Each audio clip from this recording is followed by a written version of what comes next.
அந்த காட்டுல அப்பதான் வெயில் காலம் ஆரம்பமாயிருந்தது. இப்படி வெயில் காலம் ஆரம்பிச்ச உடனே வெயிலோட தாக்கம் அதிகமா இருந்ததால எல்லா பறவைங்களும் விடியற் காலையிலேயே உணவு தேட கிளம்பி மதியானத்துக்குள்ள வீட்டுக்கு வர ஆசைப்பட்டாங்க. ஆனா மதியானம் வரைக்கும் உணவு தேடியும் உணவு கிடைக்காத பறவைங்க பிறகு சாயங்காலம் வரைக்கும் உணவு தேடும் போது ரொம்ப களைச்சு போக ஆரம்பிச்சாங்க. இப்படி களைச்சு போன பறவைங்க சில பேர் மயக்கம் போட்டு விழுந்து அந்த இடத்துலயே உயிரையும் விட்டாங்க. என்ன புறா, ஏன் இன்னைக்கு இப்படி இருக்க? எப்பவும் வெள்ளையா ஃப்ரெஷ்ஷா அழகா இருப்ப, இன்னைக்கு என்ன உன் முகம் எல்லாம் கருப்படிச்சு ரொம்ப களைச்சு போயிருக்க? அத ஏன் கேக்குற காலு? இன்னைக்கு எனக்கு உணவு சாயங்காலமா தான் கிடைச்சது. அது வரைக்கும் வெயில்ல அலைஞ்சு திரிஞ்சதால என்னோட முகமும் உடலும் இப்படி ஆயிடுச்சு. புறா, உனக்காவது பரவாயில்ல, சாயங்காலமாவது உணவு கிடைச்சது. எனக்கும் கோரிக்கும் சாயங்காலம் ஆகியும் உணவு கிடைக்கல. இந்த நிலைமை இப்படியே நீடிச்சா நம்மளோட பாடு ரொம்பவும் திண்டாட்டம் ஆயிடும். ஆமாங்காலு, நீ சொல்றது உண்மைதான். நம்ம காட்டுல சில தடவை மழை பெஞ்சாதான் இந்த வெயிலோட தாக்கத்துல இருந்து நாம தப்பிக்கலாம். இப்படி பேசிக்கிட்டு இருந்த காலுக்காகவும் புறாவும் பிறகு அங்கிருந்து கிளம்பி தங்களோட வீடுகளுக்கு பறந்து போனாங்க. பிறகு மறுநாள் காலையில எல்லா பறவைங்களும் இந்த வெயிலோட தாக்கத்துல இருந்து எப்படி தப்பிக்கலாங்கிறத பத்தி பேசுறதுக்காக ஒரு இடத்துல ஒன்னா கூடினாங்க. புறாண்ணா, வெயிலோட தாக்கத்துல இருந்து தப்பிச்சு நாம எப்படி ஈஸியா உணவு தேடுறதுங்கிறத பத்தி ஏதோ ஒரு ஐடியா சொல்ல போறேன்னு சொன்னீங்கல்ல, அதை இப்ப எல்லா பறவைங்க கிட்டயும் சொல்லுங்க. பறவைகளே, நாம இதனால் வரைக்கும் எல்லாரும் ஒன்னா சேர்ந்து உணவு தேட போய்கிட்டு இருந்தோம். இந்த பழக்கத்தை இனிமே நாம மாத்தி தனித்தனியா போயாகணும். புறா, உணவு தேட போறப்ப நாம எல்லாரும் ஒன்னா ஒத்துமையா போனதானே நல்லது. இல்ல காலு, அப்படி இல்ல. நாம எல்லாரும் சேர்ந்து ஒரே திசையில போறதால உணவு கிடைக்கிறதுக்கான சந்தர்ப்பம் ரொம்ப குறைச்சலா இருக்கு. அதனால இனிமே நாம ரெண்டு பேரா வெவ்வேறு திசைகள்ல போய் உணவு தேட போறோம். நாம இப்படி போய் உணவு தேடும் போது ஒரு திசையில போனவங்களுக்கு உணவு கிடைக்கலனா கூட மத்த திசையில போனவங்களுக்கு உணவு கிடைச்சிரும். பிறகு கிடைச்ச உணவை எல்லாரும் பகிர்ந்து எடுத்துக்கலாம். புறா, இது உண்மையிலேயே ஒரு நல்ல யோசனை தான். புறா சொல்ற மாதிரி நாம உணவு தேட போனா ஒருத்தருக்கு இல்லாட்டியும் இன்னும் ஒருத்தருக்கு உணவு கண்டிப்பா கிடைச்சிடும். இதனால பட்னி கிடக்கிற அவசியம் யாருக்குமே வராது. புறாண்ணா, உங்க யோசனை ரொம்ப நல்ல யோசனை. என்னைக்காவது ஒரு நாள் எல்லாருக்குமே உணவு கிடைச்சதுன்னா மறுநாள் நம்ம உணவு தேட போக வேண்டியதே இல்ல. வீட்டுல ஓய்வு எடுத்துக்கிட்டே நிம்மதியா சாப்பிடலாம். சரி நண்பர்களே, எல்லாரும் ரெண்டு பேரா தனித்தனி திசையில பிரிஞ்சு போங்க. சோனா, யார் யார் எந்தெந்த திசையில போனோம்னு நீயே சொல்லு. காலண்ணா, கோரியக்காவை அழைச்சுக்கிட்டு நீங்க கடற்கரை பக்கம் உணவு தேட போங்க. ரீட்டா கிளி, நீ உன்னோட கணவரை அழைச்சுக்கிட்டு மலை பக்கம் உள்ள காட்டுக்கு போங்க. நானும் புறானும் நதி பக்கமா போய் உணவு தேடுறோம். யாருக்கு சீக்கிரமா உணவு கிடைக்குதோ அவங்க அந்த உணவை எடுத்துக்கிட்டு இதே இடத்துக்கு வந்துருங்க. இங்க வந்து மத்த பறவைங்க வர்றதுக்காக வெயிட் பண்ணிக்கிட்டு இருங்க. பிறகு அந்தந்த பறவைங்களும் சோனா தங்களை போக சொன்ன திசையில தங்களோட கூடை எடுத்துக்கிட்டு உணவு தேட பறந்து போனாங்க. இப்படி பறந்து போய் உணவு தேடினாங்க.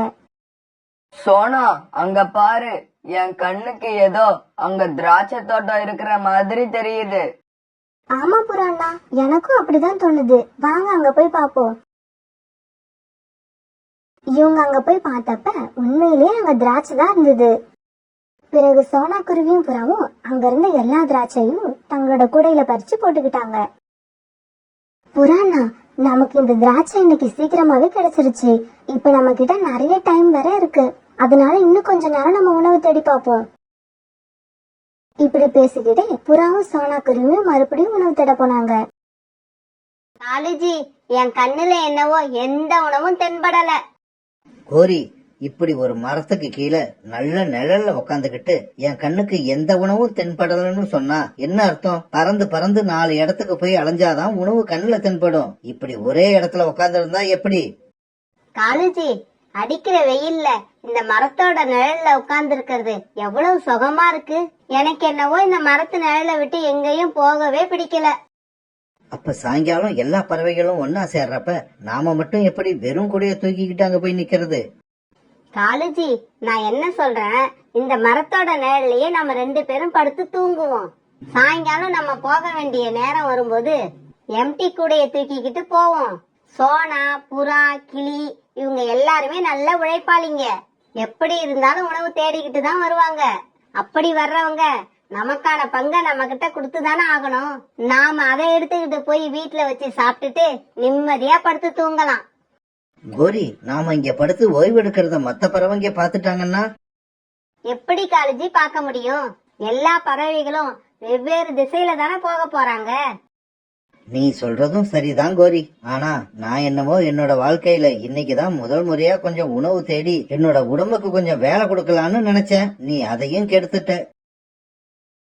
இப்படி பேசிக்கிட்ட காலுக்காகவும் கோரிக்காகவும் பிறகு அந்த மரத்தடியில படுத்து தூங்கினாங்க. என்ன ரீட்டா, இவ்வளவு தூரம் வந்து பாத்துட்டோம், எதுவுமே கிடைக்கல. வாங்க இந்த மலைக்கு பின்னாடி போய் பாப்போம். அங்க எப்படி இருந்தாலும் நமக்கு ஏதாவது பழங்கள் கண்டிப்பா கிடைச்சிடும்.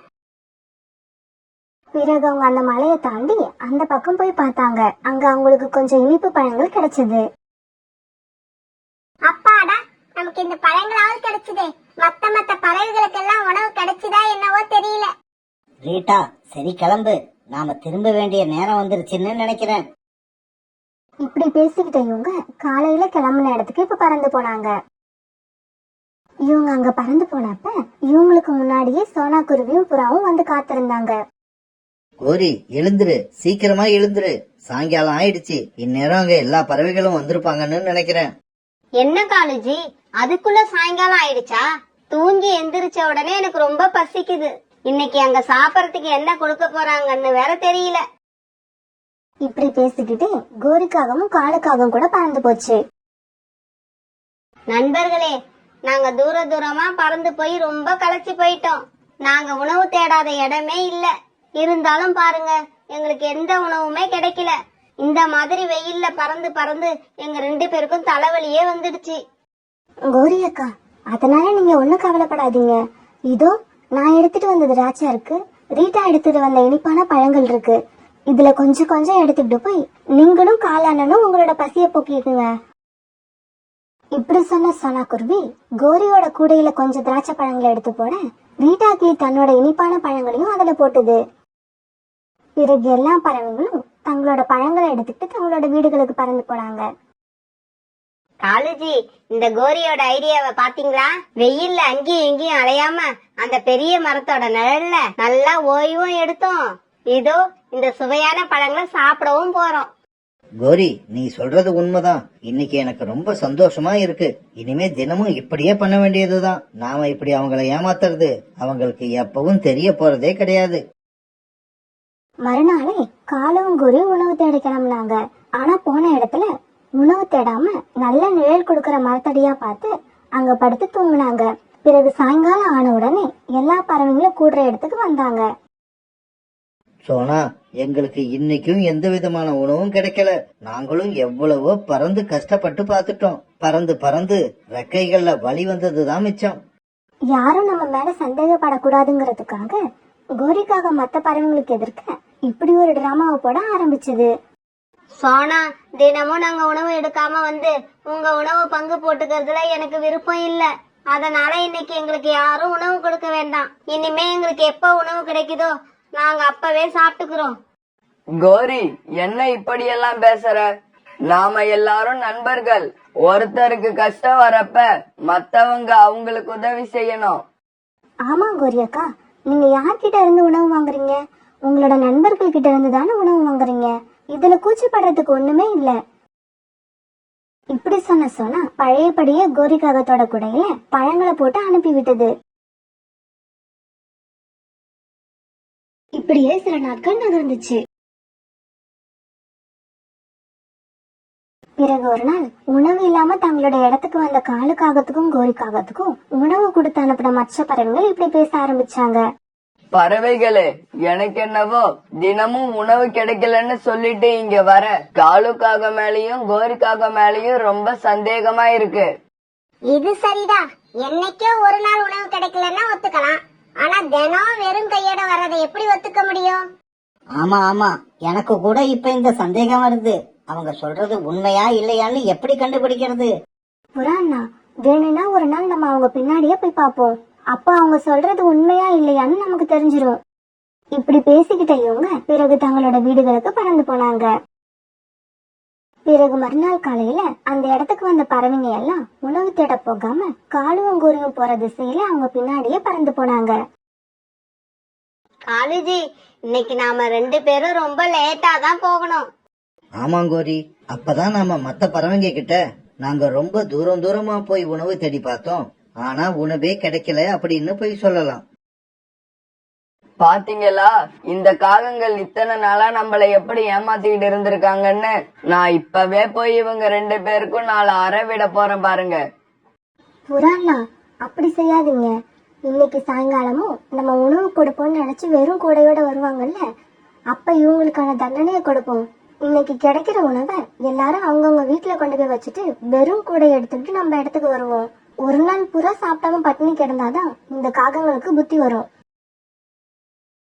பிறகு இவங்க பேசிக்கிட்ட மாதிரியே கிடைச்ச உணவை எல்லாம் கொண்டு போய் தங்களோட கூடுகள்ல வச்சுட்டு வெறும் கூடையை எடுத்துக்கிட்டு அந்த இடத்துக்கு வந்தாங்க. காலுஜி, சீக்கிரம் எழுந்திருங்க, மணி ஆயிடுச்சு. எல்லா பறவைகளும் நம்மளதான் எதிர்பார்த்துட்டு இருப்பாங்க. இன்னைக்கு யாராவது மாம்பழம் எடுத்துக்கிட்டு வந்திருந்தா நல்லா இருக்கும். இப்படி பேசிக்கிட்ட காலுக்காகவும் கோரிக்காகவும் வேக வேகமா பறவைகள் தினமும் ஒன்னா சேர இடத்துக்கு போனாங்க.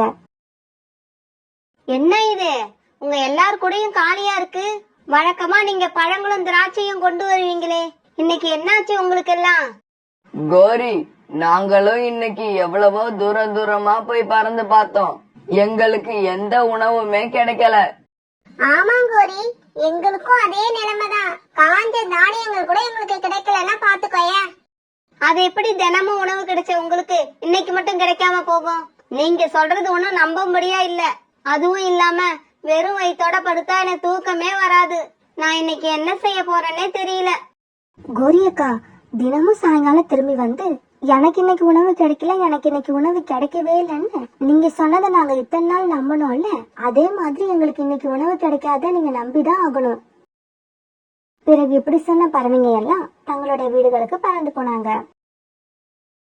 தங்களோட வீட்டுக்கு போன காலுக்காகத்துக்கும் கோரிக்காகத்துக்கும் என்ன செய்யறதுன்னே தெரியல. பசி அவங்க வயித்த கிள்ளுச்சு. காலுஜி, இன்னைக்கு எனக்கு ரொம்ப ஓவரா பசிக்குது. இதுக்கப்புறம் போய் உணவு தேடலான்னு பார்த்தாலும் இருட்டாயிடுச்சு. இந்த மாதிரி பசியில நான் ஒரு நாளும் இருந்ததில்ல. கோரி, இத்தனை நாளும் நாம ஏமாத்துனதுக்கு அந்த பறவைகள் எல்லாம் சேர்ந்து இன்னைக்கு நமக்கு சரியான தண்டனை கொடுத்துட்டாங்க. நாளையில இருந்து நாம ஒழுங்கா உணவு தேடலன்னா தினமும் நமக்கு இதே நிலைமைதான் வரும். ஆமா காலுஜி, தினமும் மத்த பறவைகளை ஏமாத்திட்டு நாம மட்டும் சந்தோஷமா இருந்தோம். அதுக்கு நமக்கு கிடைச்ச தண்டனை தான் இன்னைக்கு பசியிலேயே தூங்க போறோம். இப்படி தாங்க செஞ்ச தப்ப பத்தி பேசிக்கிட்டே இருந்த காலுவும் கோரியும் அன்னைக்கு சாப்பிடாமலே படுத்து தூங்கினாங்க. மறுநாள் பொழுது விடிஞ்சிச்சு. மறுநாள்ல இருந்து காலுவும் கோரியும் உண்மையாவே உணவு தேட ஆரம்பிச்சாங்க. சாயங்காலம் திரும்பி வரப்ப அவங்க கூட நிறைய பழங்களையும் எடுத்து வந்தாங்க.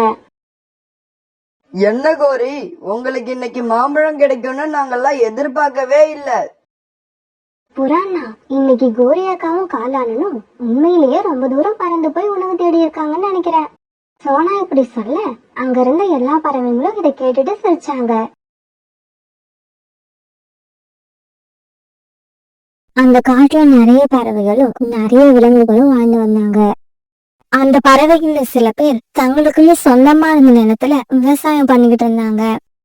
அதே மாதிரி சோனா குருவிக்கு தனக்கு சொந்தமா இருந்த கொஞ்சம் இடத்துல இந்த தடவை வெங்காயம் பயிர் பண்ணலாம்னு யோசிச்சுக்கிட்டு இருந்தது. அந்த சமயத்துல கோரிக்காகவும் காலுக்காகவும் அங்க வந்தாங்க. இந்த காய்களுக்கு சொந்தமான வயலும் சோனா குருவியோட வயலுக்கு பக்கத்துலதான் இருந்தது. என்ன சோனா, ரொம்ப யோசனையா இருக்க? இந்த தடவை உன்னோட வயல்ல என்ன பயிர் பண்ண போற? காலண்ணா, நான் இந்த தடவை வெங்காயம் பயிர் பண்ணலாம்னு இருக்கேன். இங்க பாரு சோனா, நான் சொல்றதை கேளு. வெங்காயம் பயிர் பண்ணனா உனக்கு அவ்வளவா லாபம் கிடைக்காது.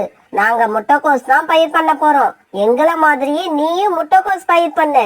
நீ வேணா பாரு, இந்த தடவை முட்டைக்கோஸ் நல்ல விலைக்கு போகும். நாமளும் நிறைய சம்பாதிக்கலாம். இல்ல கோரியாக்கா, என் மனசுல என்னமோ இந்த தடவை வெங்காயம் பயிர் பண்ணனா நல்ல லாபம் கிடைக்கும்னு தோணுது. அதனால நான் வெங்காயம் பயிர் பண்றத முடிவு பண்ணிட்டேன். இங்க பாரு சோனா, என் பேச்ச கேட்காம நடந்தனா கண்டிப்பா இந்த தடவை உனக்கு நஷ்டம் தான் கிடைக்கும். கோரிக்கா அவங்க சொன்னதை கேட்ட சோனா குருவி உடனே அந்த இடத்துல இருந்து பறந்து போயிடுச்சு.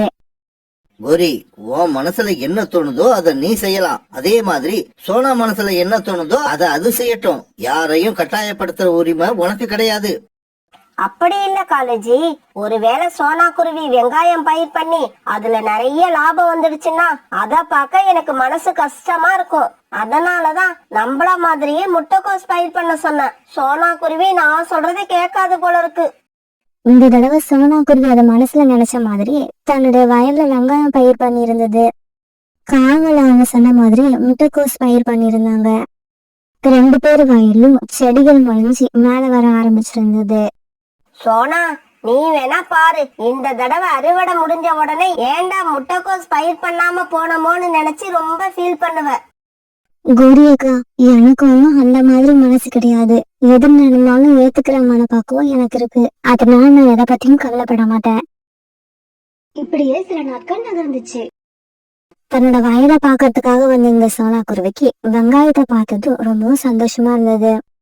என்னோட வயல்ல விளைஞ்சிருக்க வெங்காயங்களை பார்க்கும்போது எனக்கு வீட்டுக்கு போகவே மனசு இல்ல. இங்கேயே இருக்கணும் போல இருக்கு. இந்த வயலை பார்த்துக்கிட்டே இருக்கணும் போல இருக்கு. இப்படி சோனா குருவி வயலை பார்த்து சந்தோஷப்பட்டுட்டு இருக்கும் போது புல்புல் அங்க வந்துச்சு.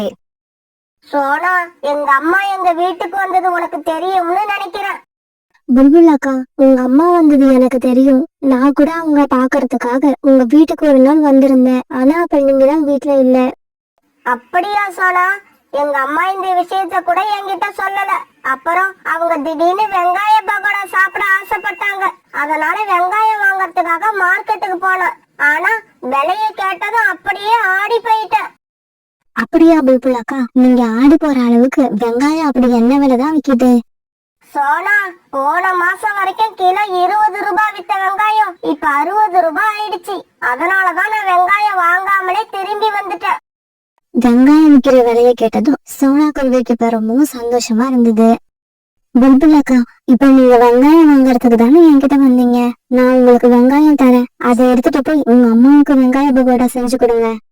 சோனா, நான் சொல்லாமலேயே நான் எதுக்காக வந்திருக்கேன்னு புரிஞ்சுக்கிட்ட உனக்கு ரொம்ப நன்றி. உடனே ஒரு சின்ன கூடு நிறைய வெங்காயத்தை பறிச்ச சோனா குருவி புல்புல் கிட்ட கொடுத்தது. அந்த கூடையை தூக்கிட்டு புல்புல் சந்தோஷமா அந்த இடத்த விட்டு பறந்து போச்சு. அந்த வருஷம் காம்புலோட வயல்லையும் முட்டைக்கோஸ் நல்ல முறையில விளைஞ்சிருந்தது. இருந்தாலும் கோரிக்காகத்துக்கு தன்னுடைய வயல்ல நல்ல முறையில விளைஞ்சிருந்த முட்டைக்கோஸை பார்த்தும் சந்தோஷமே வரல. கோரி, நம்ம வயல்ல முட்டைக்கோஸ் எவ்வளவு அருமையா விளைஞ்சிருக்கு. அதை பார்த்து சந்தோஷப்படாம என் முகத்தை உம்முன்னு வச்சிருக்க. காலுஜி, உங்களுக்கு ஒரு விஷயம் தெரியுமா? மார்க்கெட்ல முட்டைக்கோசு கிலோ 20 ரூபாய் விக்குது. ஆனா வெங்காயம் 60 ரூபாய் விக்குது.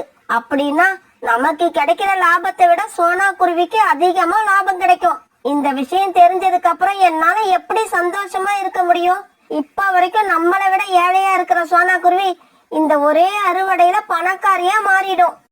கோரி, அடுத்தவங்க வளர்ச்சிய பார்த்து ஏன் பொறாமப்படுற? நமக்கு என்ன கிடைக்கணுமோ அது நமக்கு கண்டிப்பா கிடைக்கும். நீ சோனா குருவி கிட்ட போய் கொஞ்சம் வெங்காயம் வாங்கிக்கிட்டு வா. எனக்கு வெங்காய பக்கோடா சாப்பிடணும் போல ஆசையா இருக்கு. என்னது? அந்த சோனா குருவி கிட்ட போய் என்ன வெங்காயம் பிச்சை கேட்க சொல்றீங்களா? என்னால முடியாது. உங்களுக்கு வேணும்னா நீங்களே போய் வாங்கி பக்கோடா செஞ்சு தின்னுங்க. இப்படி சொல்லிட்டு கோரிக்காக ரொம்பவும் கோபமா அந்த இடத்த விட்டு பறந்து போச்சு. காலையில ஸ்கூலுக்கு கிளம்பின குக்கும் பியூட்டியும் அம்மாவை பாக்கிறதுக்காக தங்களோட வயலுக்கு வந்தாங்க. பசங்களா, நீங்க 2 பேரும் லஞ்ச் பாக்ஸ் எடுத்துக்கிட்டீங்களா? அம்மா, நாங்க லஞ்ச் பாக்ஸ், வாட்டர் பாட்டில் எல்லாத்தையும் எடுத்துக்கிட்டோம். அம்மா, நம்ம வயல்ல விளைஞ்சிருக்கிற வெங்காயத்தை எப்ப அறுவடை பண்ண போறோம்? இந்த வெங்காயத்தை எல்லாம் நாளைக்கே அறுவடை பண்ணிடலாம். பிறகு குக்கும் பியூட்டியும் ஸ்கூலுக்கு பறந்து போனாங்க. அன்னைக்கு சாயங்காலம் ஆச்சு. ஸ்கூலை விட்டு பியூட்டியும் குக்கும் வீட்டுக்கு திரும்பி வந்துட்டாங்க. பிறகு அம்மாவும் குழந்தைங்களும் இப்படி பேச ஆரம்பிச்சாங்க. அம்மா, நாளைக்கு ஞாயிற்றுக்கிழமை, எங்களுக்கு ஸ்கூல் கிடையாது. அதனால அறுவடை பண்ண நாங்களும் வருவோம். பியூட்டி, இந்த வருஷம் நம்ம வயல்ல வர வருமானத்தை வச்சு நாம ரொம்ப நாளா நினைச்சுக்கிட்டு இருக்க மாதிரி ஒரு நல்ல பெரிய வீடா ஒண்ணு கட்டிடலாம். ஏன்னா இந்த தடவை வெங்காயம் நல்ல விலைக்கு வித்துக்கிட்டு இருக்கு. இப்படி ரொம்ப நாளா பேசிக்கிட்டு இருந்த அம்மாவும் குழந்தைகளும் பிறகு அப்படியே படுத்து தூங்க ஆரம்பிச்சாங்க. அன்னைக்கு ராத்திரி திடீர்னு யாரும் எதிர்பாராத விதமா அந்த காட்டுல கருமீன்கள் சேர்ந்து மின்ன ஆரம்பிச்சது. கோரி, என்ன இது திடீர்னு வானம் இருட்டிக்கிட்டு வந்து மின்னல் மின்னுது. இன்னும் கொஞ்ச நேரத்துல மழை வந்துடும்னு நினைக்கிறேன். அதனால நாம இப்பவே போய் நம்ம வயல்ல உள்ள முட்டைகோசையெல்லாம் அறுவடை பண்ணி வீட்டுக்கு கொண்டு வந்துடணும். ஒருவேளை மழை பெஞ்சு நம்ம வயல்ல தண்ணீர் தேங்கி நின்னுச்சுன்னா நம்ம முட்டைகோசை எல்லாம் அழுகி போயிடும். காலுஜி, அப்படின்னா இப்பவே வாங்க, நாம போய் முட்டைக்கோஸ் எல்லாத்தையும் அறுவடை பண்ணி வீட்டுக்கு கொண்டு வந்துருவோம். இப்படி பேசிக்கிட்ட காங்கள் உடனே தங்களோட வயலுக்கு பறந்து போனாங்க. வயலுக்கு போன இவங்க முட்டைக்கோசை எல்லாம் அறுவடை பண்ணி மூட்டை மூட்டையா கட்டி வச்சாங்க. பிறகு அந்த மூட்டையெல்லாம் தூக்கிட்டு தங்களோட வீட்டுக்கு பறந்து வந்துட்டாங்க. கோரி, நான் அவசரத்துல ஒரு விஷயத்த மறந்துட்டேன். நான் போய் சோனா குருவியை எழுப்பி மழை வர்ற விஷயத்த சொல்லிட்டு வந்துடுறேன். அதுவும் வெங்காயத்தெல்லாம் அறுவடை பண்ணி அதோட வீட்டுக்கு எடுத்துக்கிட்டு போகட்டும். காலுஜி, நீங்க ஒன்னும் சோனா குருவியை பத்தி கவலைப்பட வேண்டாம். அது நம்மளை விட புத்திசாலி. அது இந்நேரம் எழுந்திருச்சு தன்னோட வயலுக்கு போய் அறுவடைய ஆரம்பிச்சிருக்கோம். நீங்க நிம்மதியா படுத்து தூங்குங்க. பிறகு காலுக்காகவும் கோரிக்காகவும் முட்டைக்கோசை அறுவடை பண்ணி வீட்டுக்கு கொண்டு வந்த சந்தோஷத்துல நிம்மதியா படுத்து தூங்க ஆரம்பிச்சாங்க. பிறகு கொஞ்ச நேரத்துல எல்லாம் அந்த காட்டுல பயங்கரமா மழை பெய்ய ஆரம்பிச்சது. ஆனா மழை பெய்யாது தெரியாத சோனா குருவியும் அந்த குழந்தைகளும் தங்களோட வீட்டுல நல்லா தூங்கிட்டு இருந்தாங்க. அன்னைக்கு ராத்திரி பூரா இடைவெளி விடாம மழை பெஞ்சுக்கிட்டே இருந்தது. மறுநாள் பொழுது விடிஞ்சும் மழை பெய்யறது நிக்கவே இல்லை. காலையில கண்ணு வச்ச சோனா குருவி அதோட குழந்தைங்களும் மழை பெஞ்சிட்டு இருக்கதை பார்த்துட்டு அதிர்ச்சி ஆயிட்டாங்க. உடனே சோனா குருவி தன்னோட குழந்தைங்களை கூப்பிட்டுக்கிட்டு வயலுக்கு பறந்து போச்சு. சோனா குருவியோட வயல் தண்ணீர்ல மூழ்கி போயிருந்துச்சு. அதை பார்த்துட்டு இவங்க 3 பேரும் அழ ஆரம்பிச்சாங்க. நம்மளோட உழைப்பு பூரா வீணா போயிடுச்சு. நம்ம வயல்ல விளைஞ்சிருந்த எல்லா வெங்காயமும் தண்ணீர்ல மூழ்கி போயிடுச்சு. இந்த வயலை நம்பி நானும் என்னோட குழந்தைங்களும் நிறைய கடன்களை வச்சிருந்தோம். எல்லாமே இப்ப கலைஞ்சு போயிடுச்சு. தண்ணீர்ல மூழ்கி கிடக்கிற தங்களுடைய வயலை பார்த்துட்டு இவங்க 3 பேரும் இப்படி அழுதுகிட்டு இருந்தாங்க. காலுஜி, நான் போய் சோனாவோட வயல் எந்த நிலைமையில இருக்குன்னு பாத்துட்டு வரேன். இப்படி சொன்ன கோரிக்காவும் வயலை நோக்கி பறந்து போச்சு. கோரி அக்கா, நம்மளோட உழைப்பு எல்லாம் வீணா போயிடுச்சு. நம்ம வயல்ல எவ்வளவு தண்ணி நிக்கிட்டு பாருங்க. சோனா, என்னோட வயல்ல எவ்வளவு தண்ணி நின்னாலும் எனக்கு கவலையே இல்ல. ஏன்னா நேத்து ராத்திரி மழை வர போறது தெரிஞ்சு நானும் காலுஜியும் வந்து எங்க வயல்ல இருந்த முட்டைக்கோஸ் எல்லாம் அறுவடை பண்ணி வீட்டுக்கு எடுத்துக்கிட்டு போயிட்டோம். கோரி அக்கா, ராத்திரி வந்து அறுவடை பண்ணிட்டு போனீங்க. அந்த விஷயத்த எனக்கும் சொல்லியிருக்கலாம். நானும் ராத்திரியே வந்து அறுவடை பண்ணியிருப்பேன். சோனா, ராத்திரி அறுவடை பண்ற அவசரத்துல எங்களுக்கு உன்னோட ஞாபகமே வரல. என்ன பண்றது? யார் யாருக்கு தலையில என்ன எழுதி இருக்கோ அதுதான் நடக்கும். இப்படி சொல்லிட்டு கோரிக்காக அங்க வந்து பறந்து போயிடுச்சு.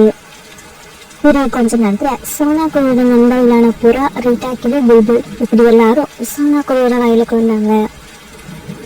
அந்த சமயத்துல அது வரைக்கும் பேஞ்சுக்கிட்டு இருந்த மழை சுத்தமா நின்று போயிடுச்சு. புறாண்ணா, எங்களோட வயலை பாருங்க. எவ்வளவு கஷ்டப்பட்டு நாங்க வேலை செஞ்சோம். எங்களோட உழைப்பெல்லாம் இப்படி வீணா போயிடுச்சு. சோனா, அழாத, தைரியமா இரு. ஆமா சோனா, உன்னோட வெங்காயம் எல்லாம் இன்னும் அழுகி போயிருக்காது. வா, நாம எல்லாரும் சேர்ந்து இப்பவே வெங்காயத்தை அறுவடை பண்ண ஆரம்பிப்போம். புறா இப்படி சொன்னதை கேட்டு சோனா குருவியோட மனசுக்குள்ள சின்னதா ஒரு நம்பிக்கை வந்துச்சு. பிறகு அங்க இருந்து எல்லாரும் வயலுக்குள்ள இறங்கி வெங்காயத்தை அறுவடை பண்ண ஆரம்பிச்சாங்க. பிறகு ரொம்ப நேரம் கழிச்சு சோனா குருவியோட வயல்ல இருந்த எல்லா வெங்காயத்தையும் அறுவடை பண்ணி முடிச்சுட்டாங்க. தன்னோட வயல்ல இருந்த வெங்காயம் எல்லாம் வீணா போகாம அறுவடை பண்ணி முடிச்சதை நினைச்சு சோனா குருவியும் அதோட குழந்தைங்களும் ரொம்ப சந்தோஷப்பட்டாங்க. பிறகு தன்னோட நண்பர்களுக்கு நன்றி சொல்ல சோனா குருவி எல்லா வெங்காயத்தையும் தள்ளு வண்டியில ஏத்திக்கிட்டு மார்க்கெட்டுக்கு போச்சு. சோனா குருவி மார்க்கெட்டுக்கு போற வழியில காலுக்காகத்தை சந்திச்சது. சோனா, நீயும் உன்னோட நண்பர்களும் சேர்ந்து வெங்காயத்தை அறுவடை பண்ண செய்தியை கேட்டு ரொம்ப சந்தோஷப்பட்டேன். அப்புறம் ஒரு விஷயம், திடீர்னு இப்படி மழை பெஞ்சதால வெங்காயத்தோட விலை இன்னும் 20 ரூபாய் ஏறி இப்ப கிலோ 80 ரூபாய்க்கு வித்துக்கிட்டு இருக்கு. இப்படி சொல்லிட்டு காலுக்காக அங்க இருந்து பறந்து போயிடுச்சு.